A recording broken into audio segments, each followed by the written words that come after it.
Bax gördüyüm bu səhnələr, çəkilən bu nalələr, qəlb dağlayan mənzərələr bizim kənddən xəbər verir.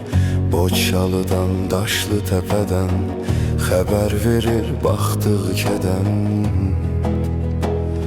kədər verir. İtirdik çox yoldaşları, qohumları, qardaşları.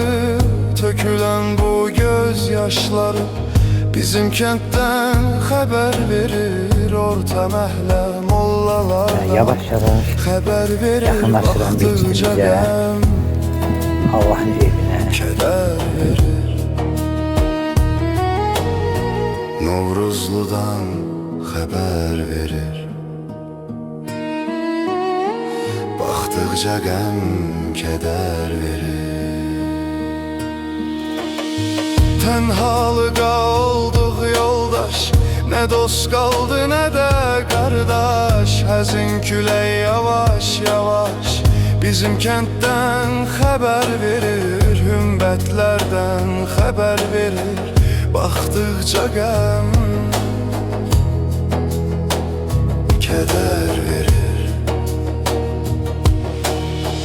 Nələr çəkdim 30 ildə, söz qalmadı daha dildə.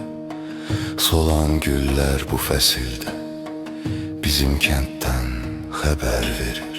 Bəndalı dərəsindən xəbər verir. Baxdıqca qəm, kədər verir. Novruzludan xəbər verir. Baxdıqca qəm, kədər verir.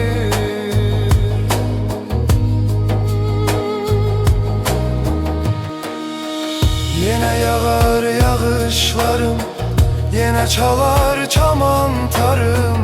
Şükür indi qardaşlarım gedib kənddən xəbər verir. Paşalardan, çöl məhlədən xəbər verir. Novruzludan kədər verir. Novruzludan xəbər verir.